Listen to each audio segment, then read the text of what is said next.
Então eu acho que nós vamos começando com o Jô.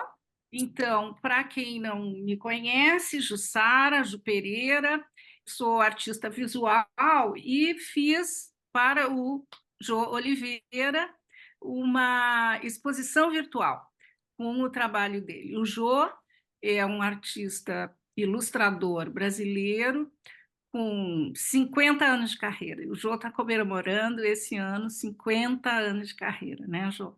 Então, assim, com Exato. muita premiação no Brasil, no exterior, com selos premiados, com muitos prêmios de todo tipo, que depois tu pode também citar um pouquinho para a gente, né? Eu queria, então, assim, começar com você, o Rui também, logo que ele solucionar sua questão ali. O Rui também é um ilustrador também talentoso, um ilustrador também premiado, que foi colega e é colega de muitos anos também do Jô. Então, o Rui vai nos ajudar bastante em contando as histórias onde vocês se encontraram, né? Mas eu queria começar, Jô, com você falando um pouquinho assim, como que você descobriu, quando e como você descobriu seu interesse pela Bom, ilustração. eu sou pernambucano, né, e com 5 anos eu me mudei para Campina Grande, que fica na Paraíba, e lá eu tive a chance de morar ao lado de um desenhista, que era já um adolescente. E eu ficava muito curioso, não tinha ideia que existia essa possibilidade de desenhar. Aí eu comecei a copiá-lo. E de lá para cá nunca mais larguei, né? Então Aham, começou assim, foi uma coisa, o vizinho que me despertou para isso. Eu descobri que eu tinha essa habilidade. Então, durante muito tempo eu praticava copiando quadrinhos americanos, porque naquela época, imagina a década de 50, as informações eram muito escassas, né? Nós uhum, não tínhamos informação de nada. Então o que me restava era copiar os gibis, que é que nós chamamos de gibis, americanos. Até que um dia, quando eu já estava mais em volta de 15, 16 anos, eu descobri um livro que ensinava a desenhar. Então eu consegui adquirir esse livro. Aí eu já morava em Mato Grosso do Sul, que na época era apenas Mato Grosso. E então, e aí através dessa prática eu tive a oportunidade de falar com pessoas que me alertaram que eu poderia estudar no Rio de Janeiro, na Escola Nacional de Belas Artes.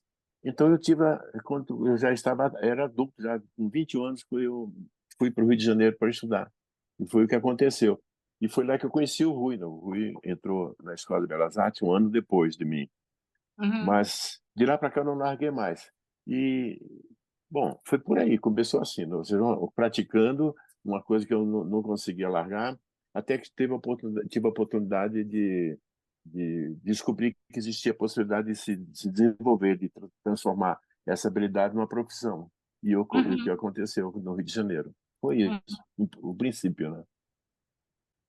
E Jô, Mas a pronto. partir daí você também, depois do Rio, você estudou no Rio e depois estudou no Ah, exterior. sim, claro.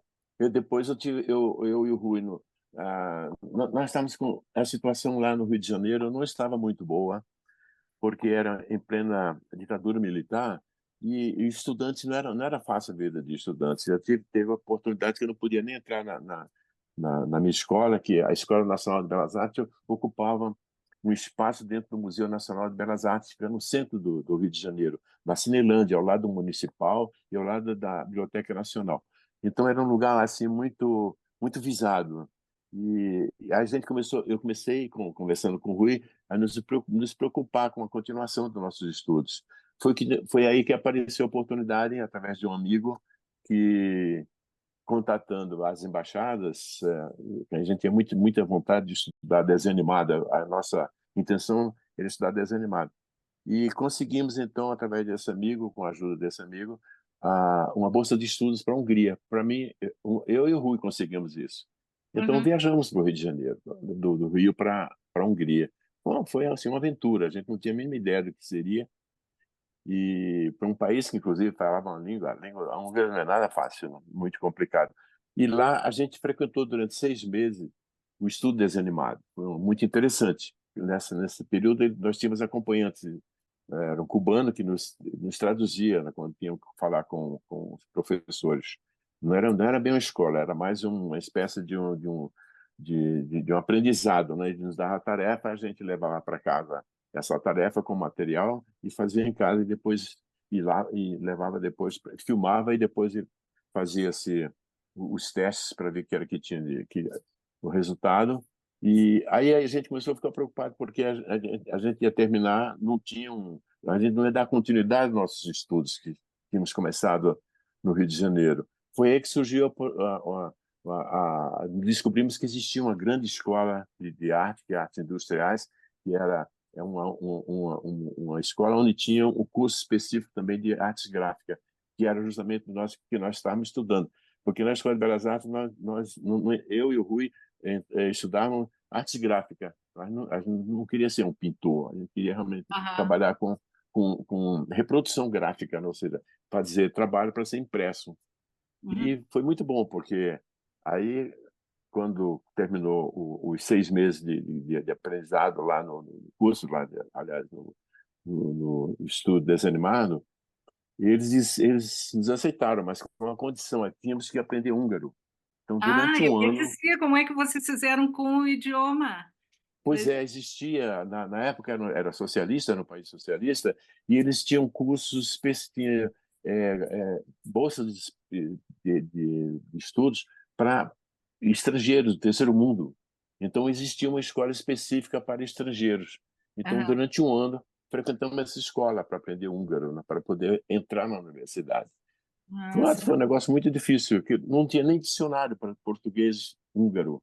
Não existia, só existia espanhol, né? E, enfim, a gente conseguiu entrar. E durante 5 anos frequentamos essa escola até concluir e depois voltamos para o Brasil. Eu vim morar em Brasília, onde eu moro, e o Rui continua morando no Rio de Janeiro, que é o lugar onde ele nasceu. Aham. Aham. Como é que, assim, em termos da tua história, 50 anos, né, de trabalho, Ah, e sim.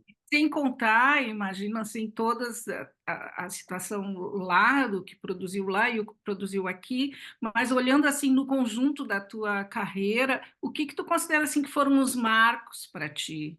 Primeira coisa, né? Esse negócio, eu não tenho essa habilidade de me tornar um empresário da minha profissão, ou seja, eu tive que procurar um trabalho.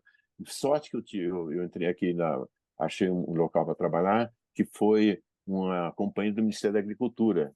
E, por acaso, naquela época, eles trabalhavam muito é, é, com material didático para a agricultura, para os agricultores e precisava muito do trabalho de desenhista. Então, durante 25 anos, eu trabalhei nessa empresa. Essa empresa era a Companhia Nacional de Abastecimento, hoje é a Conab. E então, até que me aposentei, né? Enquanto isso, eu comecei a tentar fazer livros infantis e selos postais, que eu tinha a maior paixão por selo. Eu nunca fui colecionador. Quando eu estava na Hungria, a única comunicação que eu tinha com o Brasil, eu e o Rui, era através de cartas. Não tinha outro sistema. Naquele tempo era muito caro ter um telefone. Meus pais não tinham um telefone, né? E o que aconteceu? Que nessa época, logo que eu saí do Brasil, um ano antes, foi criada a empresa a ECT, a empresa de Correios e Telégrafo. E essa empresa descobriu essa possibilidade de investir em produções de selos atraentes para colecionadores. Uhum. As cartas que eu recebia sempre vinha com selos maravilhosos. Eu falei, puxa, aqui, eu vou voltar para o Brasil, vou tentar. Foi isso que eu fiz. Eu já trouxe da Hungria um projeto de selo fictício, né? E procurei os Correios e eles imediatamente me deram. Eu nunca vi uma coisa tão surpreendente, porque eu trouxe os selos, mostrei, eram selos reduzidos, eu fiz como se fosse selo mesmo, né? Feito em papel, em fotografia, pintado com hidrocor, toda essa coisa. E os Correios aceitaram. E a partir daí, todo ano eu fazia selos. Tanto é que Uhum. durante esse período eu fiz já 59 selos. E foi muito legal porque o selo para mim, era muito interessante, porque era uma peça que você recebia de graça, né? E Uhum. as edições eram espetaculares naquela época, era 2 milhões de selos, por exemplo, cada selo que eu fazia. Uau. Imagina quantos milhões de selos eu fiz. E aí comecei a receber prêmios. Eu recebi 4 vezes o melhor selo do Brasil e 2 vezes os Correios ganharam o troféu de melhor selo do mundo na cidade de Asiago, na Itália, num evento internacional. E foi por aí. Então, agora faz uns 9 anos que eu não faço selos, mas uns 2 meses atrás me chamaram para fazer selos. A partir de setembro eu vou ter que discutir com eles como é que Olha, interessante, porque assim, ó, eu ia até te perguntar como é que era o teu sentimento sobre isso, porque outro dia fui no Correio e em Florianópolis, e eles disseram que não tem mais selo. O Brasil não tem Pois mais. é, O Brasil isso foi aboliu. surpreendente. Isso foi, sabe o quê? Porque, bom, com a chegada da internet, acabou, ninguém escreve mais carta, né? É uma Isso é coisa verdade. inusitada.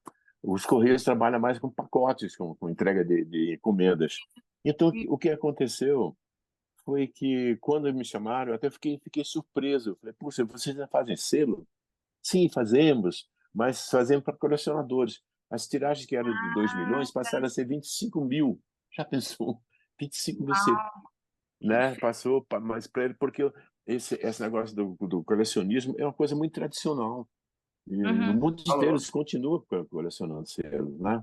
Continua tendo os colecionadores. O pessoal da Uhum. antiga. Eu acho que os, os jovens já nem sabem o que é selo mais, né? Não tem a É, mínima ideia. é. Mas então eu fiquei surpreso quando me chamaram.